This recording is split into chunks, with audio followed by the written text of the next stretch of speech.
Dernière ligne droite aux États-Unis. Clinton et Trump multiplient les attaques. On est à 9 semaines du scrutin. On nous dit aux États-Unis que l'écart se resserre entre les deux candidats. C'est ce que montrent les derniers sondages. Et pourtant, ce matin, Olivier Ravanello sait qui va gagner.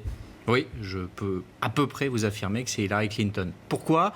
Parce que je m'intéresse à un truc de vieux qui s'appelle la science politique, pas au plan de com, aux déclarations des uns et des autres, ça c'est pour amuser la galerie, mais simplement à la manière dont votent les électeurs d'élection en élection. Et si vous regardez comment les Américains ont voté sur les 6 dernières élections, eh bien vous avez la démonstration qu'Hillary Clinton a 90% de chances de gagner. Pourquoi ? Eh bien parce que durant ces dernières élections, eh bien, il y a 19 États qui ont voté 6 fois sur 6 pour les démocrates. Les Américains appellent ça le mur bleu. C'est un mur où, si elle fait le job, Hillary, avec son mari Bill, elle devrait à nouveau gagner. Et en s'adossant à ça, il lui suffit, pour remporter l'élection, de gagner un seul État. Pourquoi ? Parce que ces États, ce mur bleu, rapporte énormément de voix. Et donc, si elle veut gagner, il suffit qu'elle remporte la Floride et elle est élue.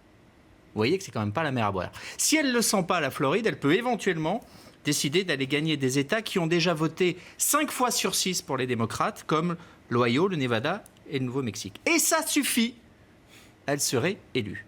Si vous faites le même raisonnement avec Trump, vous allez voir que c'est pas joué. Trump, lui aussi, a un mur rouge des États qui votent tout le temps pour les républicains, 6 fois sur 6. S'il gagne tous ces États, quand bien même il irait gagner les États qui ont voté 5 fois sur 6 aux dernières élections pour les Républicains, ça ne suffirait pas. Quand bien même il irait gagner dans les États qui ont voté 4 fois sur 6 pour les Républicains, ça ne suffirait pas. Quand bien même il gagnerait des États qui ont voté 3 fois sur 6, c'est-à-dire à égalité, comme la Floride, ça ne suffirait pas encore.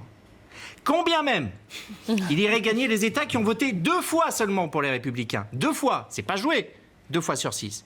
Ça ne suffirait pas. Pour gagner, il lui faudrait encore aller chercher l'un des États qui clignotent, des États qui ont voté qu'une seule fois pour les Républicains. Autant dire que c'est mission impossible. Alors vous allez me dire, on peut s'arrêter, on n'en parle plus, c'est plié, on attend le 8. Il y a une chance pour Trump de remporter cette élection, une seule. Et c'est exactement la campagne qu'il est en train de faire, c'est d'aller chercher les abstentionnistes. Et ils sont très nombreux aux États-Unis à ne pas voter à l'élection présidentielle. S'il arrive à faire voter des gens qui ne se mobilisent pas d'ordinaire, il dynamite la carte électorale. On ne sait pas ce qui peut se passer. Et c'est pour ça qu'il fait une campagne qui est exactement faite pour mobiliser ces gens-là qui ne s'intéressent pas à la politique. Il parle très fort, il fait de la provoque, il en rajoute pour dire « Regardez, je ne suis pas comme eux. Je suis exactement un mec différent pour qui ça vaut le coup pour une fois d'aller voter. » Et là aussi, contrairement à ce qu'on lit, c'est la démonstration que Trump est le meilleur des candidats républicains possibles. Parce qu'un type classique comme Cruz n'aurait mobilisé personne chez les abstentionnistes et il serait allé dans le mur. Donc voilà, si Trump gagne, c'est parce qu'il aura réussi à dynamiter cette carte électorale.